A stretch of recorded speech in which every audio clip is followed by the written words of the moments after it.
Good evening, ladies and gentlemen. This is Ngizwe Mlando Mchunu wasenkandla eMaphoqweni. I am the president of the Bhinqa Nation by being appointed by His Majesty the King Misuzulu KwaZulu. I am the president of the Bhinqa Nation and I am the ordinary citizen of South Africa. I have a right of all rules and regulations that govern this country under the Constitution of South African democracy. So it's important that when we get on that stage, we exercise those rights. Gitigini, bantu bakababa, bantu bami, mabhinqa, nabo zonke ingane esizalayo nabafowethu sibalamayo abasebancane nabakhulayo. Iqiniso kumele mabalazi ukuthi umhlaba awuyona into yokudlala. Umhlaba safica abantu abenzi isimangaliso phezulu komhlaba, sifica sebesichazela okunye, kodwa when you zoom in you can see ukuthi khona iphutha lenzeka. Mhlazana bese conga ingonyama emajuda, bese conga ingonyama, bese conga ubaba wethu uSteve Biko, bese conga ubaba uKhrisani. Yingakho izinto eziningi zingazuzeki phezulu kwalelizwe as a result of ukuthi people take everything to heart and kill the vision. But amazwi ashiwo ubaba uKhrisani ubaba uSteve Biko yokuthi you can kill me, but the idea that I live for will live forever. Same thing applies to me. I'm a Zulu by born. I'm fearless. If it happens that I have to challenge my peers that amongst us in the Zulu kingdom, in the Zulu nation, let it be, because the truth of the matter is that our ancestors are watching us. Umntwana ophinda ngene ngeke ayivume leyo nto.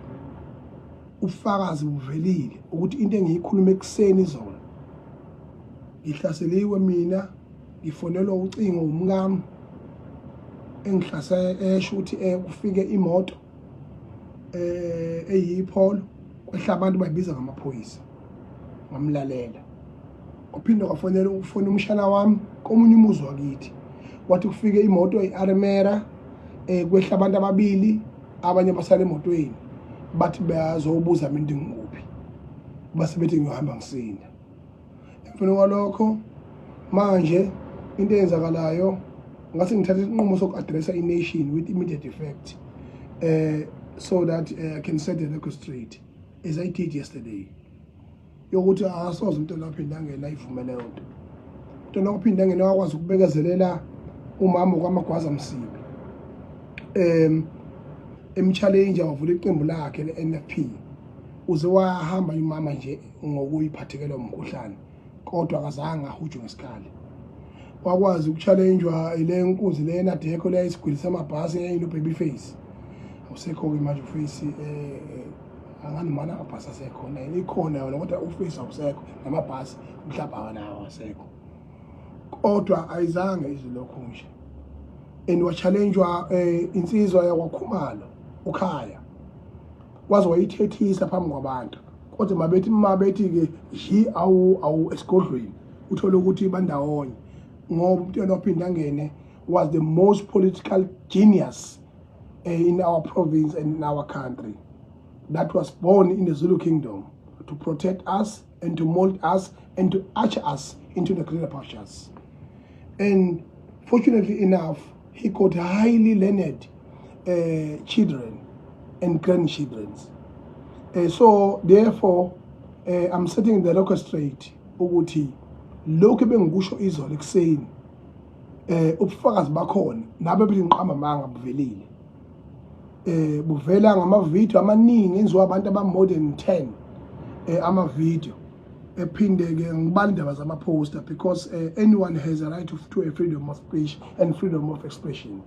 That right remains, but not to a person who is an official and appointed national spokesperson of the IFP and the National Deputy Minister of Transport, Umkhuleko Hlema. He has no right to launch a war against a normal citizen like myself. Eti Kimi. He declared me as a #1 enemy of the IFP. Therefore, all the members of the IFP must know and treat me like one of their enemies.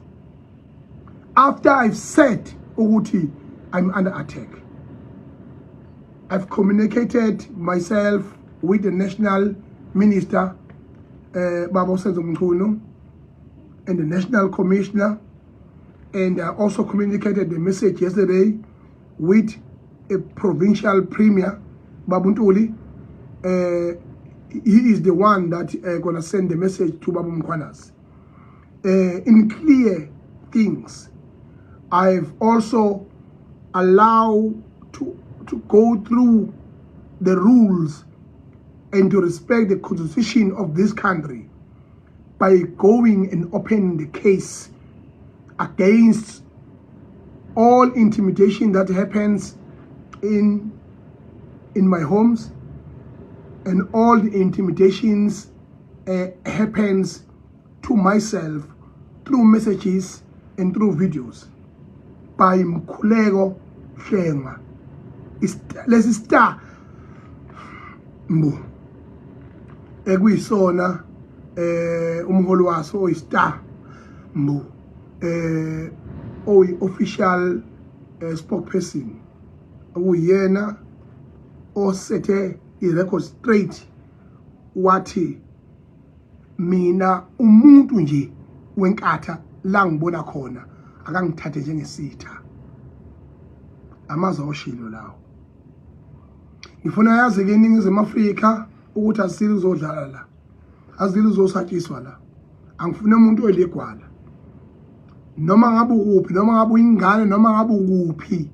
Ma ukhuliswe ngenhlonipho njengami, kodwa lokho khula ulwela amalungelo akho, uyazi into oyifunayo noyiyela phambili nokufanele uyilwele.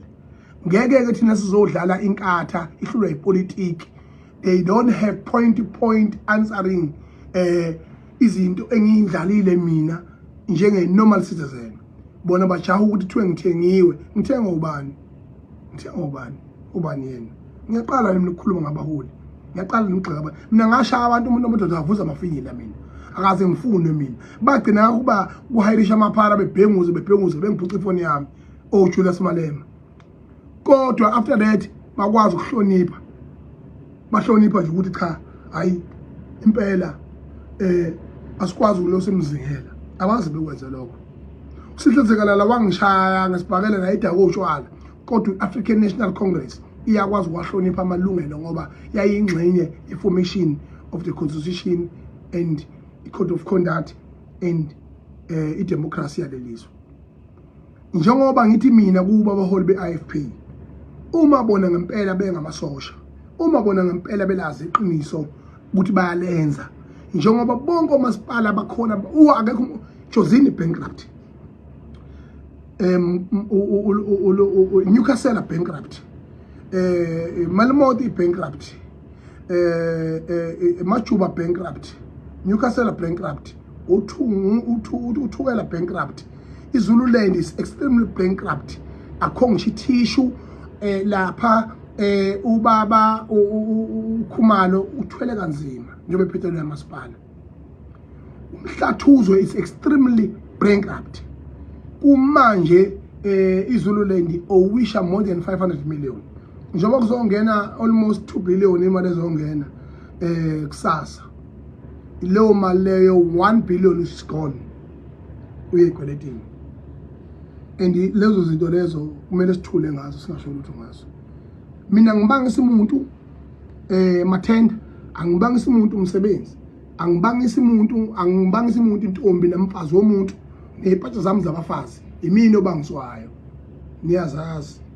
Kodwa kubalekile angakhe insimu yamuntu mina ngafike ngabe kumjondolo ngathi mina ngiyawakho umuzi wakithi kulensini. Angikwenzi lokho mina, but I'm being intimidated. I've taken a noble decision to respect the South African law and the constitution to open the case against all my enemies.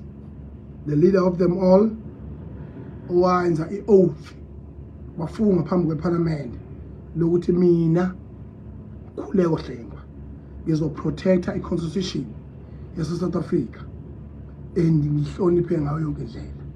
Ngiphinde futhi ngisebenze under umthetho sisekelo walelizwe kanye le code of conduct yokusebenza as a member of parliament. Uyakwenza lokho, instigated the violence against me. Uthi sa uthi angihlasela ngibulawe, uthi abangithuma uphuthu ngibulawe mina ngidle uphuthu mina luyagoqozwa kuma nje labo uphuthu kujabule wonke amalungu enkatha nabakade labagcina nenkatha kade yayigcina neqala nje uyibona na uthi ibhisi impela nje ufuna nongiso kodwa iqiniso limile ukuthi cha mina ngiyayithanda inkatha ngakhula ngayo ngafundiswa yona esikoleni ubutobotho namakhalsa ngafundiswa enkatha nomntwana ophinda yena ngaphila naye iminyaka bazonginika ibusise ejulileyo ngihamba ngiyaphesheya engiphelezela wathi mntanami uhambe nesibusiso sami uhambe nesibusiso sikaZulu uhambise nesibusiso sikaZulu ogazi lawo ligijima emthanjeni yami kade ngiyocuba ophamba phesheya wawuphi wena star ndini njalo nje ngithe ke mina sewesikhathi ziyakhala manje angihlehli angisabi kufa ufuseke la. You can kill me today. The history of our life tells us ukuthi ngisho umbulala namhlanje inkinga inomuntu osele uyogulayo odinga ukuyogezwa uyokunenkinga chaze emndenini isosakathi benenkinga lokuba kwenzeka kwaIsrael bebuye bebulala iqhawe eliwuhlanya uJesu Kristu namhlanje kusaliwe bakhanda propaganda bathi uvukile wathi wachana udabiwe sasha wabukhanda propaganda after 100 years wathi hawu befela izolo zethu wathi wandaniwe sasha namhlanje kusaliwe njalo nje ziyakhala.